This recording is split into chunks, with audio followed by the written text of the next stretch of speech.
رسول الله علیه السلام فرمودند مثل من و مردم همانند شخصی است که آتشی می‌افروزد و هنگامی که اطرافش را نورانی کرد پروانه ها و حشرات به درونش می‌افتند. من تلاش می‌کنم که شما را باز دارم، اما شما به سمت آتش هجوم می‌برید.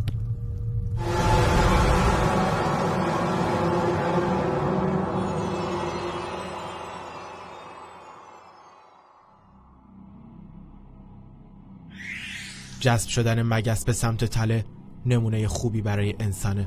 همونطور که مگس کش با جذابیت مگس رو به سمت خودش میکشونه ولی در عین حال اون رو از بین میبره، انسان هم حواسش به زرق و برق این دنیا پرت میشه و ممکنه از بین ببرتش. با اینکه خیلی از مردم فریب خوردند، اما بعضیا تصمیم گرفتند که از آتش فرار کنند قبل از اینکه اونها رو در بر بگیره.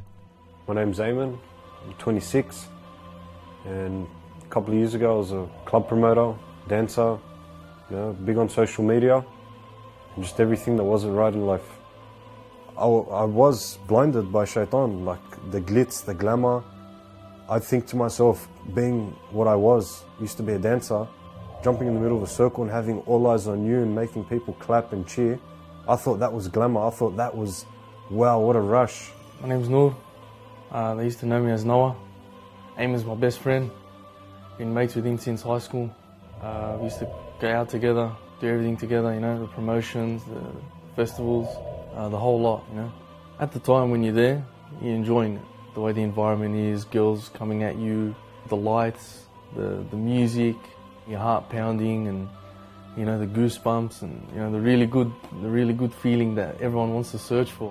And shaitan did, you know, he beautified everything around me, you know, from women to money to acquiring more. And he made it look so good that you wanted more. And if you took a bit, you weren't satisfied, you still wanted more. And I always felt to myself, I can go out every night, you know, Wednesday to Sunday night and just party and hang out and meet people and socialize and I'm not hurting anyone. In the actual sense, I was hurting myself. با اون همه مهمونی مختلط و موزیک و رقص و مشروب، چیزی که اسمش اون موقع عشق و حال بود، طولی نکشید که ایمن و نور احساس کردند انسان‌های پوچی هستند که پشت زرق و برق دنیا قایم شدن. Night in, night out, you go out, you think you had a good night out, but once you rest your head on that pillow, you realize the emptiness that's in your heart. You know, you just went to sleep and everything you just did was a waste. I had a really big night. I think the next day when I woke up in the hotel, I just kind of stood for about half an hour and sat there and thought, is this it? Like, is this what life is? You know, like work Monday to Friday, go out on the Saturday. And I thought at that time, there has to be something more to it. The time came and I started to realize to myself, what am I doing? You know, well, what's the purpose of this?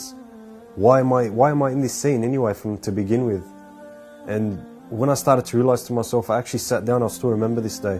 I just came back from a night out, went to sleep, woke up, and I was sitting in my bed for literally no joke, half an hour at the most, and just wondering what happens when death comes. Death itself. When it comes and it takes you, what happens after that? ألهاكم التكاثر حتى زرتم المقابر. And then that's when I started to change and started to realize, you know, and I started to attend a lecture or two. At that time, when you make it, you know, when I came to make that decision, I was planning to go to, you know, one of the really big music festivals that I had been to probably the year before, and I had a ticket. You know, I had it with me, and I think about a week before, I was getting offers of over $500 for it. Even some of my friends were coming at me with money after they found out, you know, that I put on Facebook or something that I didn't want to go anymore. But I knew that the only way I was really going to feel like I had let go was to burn that ticket.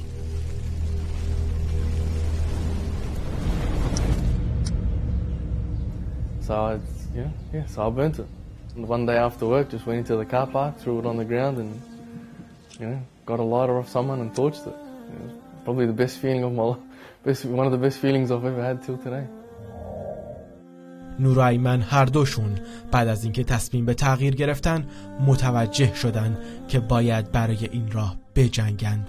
و اینکه شیطان پیش هر دری منتظرشون وایساده. One thing I realized about being in this scene is one thing that shaitan, the devil, threatens you with is being alone. You know, he threatens you that if you leave these people that you're with in the circle, you have no one, which is completely false. At one point it was actually only me and Noor, you know, as mates and as brothers. But then through Islam and as we started to practice our deen, we started to realize the brotherhood became bigger. 10 grew to 20, 20 grew to 30, 40 grew into an amount that you can't even explain. You know, sometimes you go pray at another mosque that's completely out of your area and you meet someone that has seen you before, or you've seen them, and they're like, oh, I remember you, brother, you know, you were sitting at this talk, or I met you at this dinner, or I met you at this fundraiser. It's an amazing feeling because that person's coming up to me just to say hello. He doesn't want money from me. He doesn't want fame. He doesn't want entry into a place that, you know, that he wants to go in. He just wants to speak to me because that's what Islam is about. Love. شیرینی اسلام داشت کم کم وارد قلبشون میشد و توی این 3 سال درخت زحمتشون داشت کم کم ثمر میداد. Alhamdulillah, by the will of Allah, the past 3-4 years have been beautiful for me. You know, alhamdulillah, Allah subhanahu wa ta'ala invited me to Hajj in 2011. That was an experience I would never forget. I took my mother as well. And alhamdulillah, I've been to a few countries around the world to, you know, spread the deen of Allah. Be France, New Zealand, also go around Australia. رسول الله علیه السلام به ما یادآوری کردند که بهترین ما قبل از اسلام بهترین ما بعد از اسلام هستند. برای اینکه این موضوع رو behtar بفهمیم باید ببینیم نور و ایمن بعد از اسلام توی ماجراجویی زندگیشون چه اتفاقی میفته. Last year, me and brother Noor actually went to one of the festivals, one of the big music festivals that happen every year. And we went there to call people to not go in, you know, to save them. Back in the day, I used to actually call them to come to the festival, to actually enter and enjoy and discounts and so on. And we thought that we'd try to redeem ourselves from what we were doing before, you know, like calling people to that environment. So we thought we'd go to this and, you know, tell people to stay away, you know, try to convince the people what they were getting themselves into because we had been there, you know, and we knew what it was like. We've experienced it before.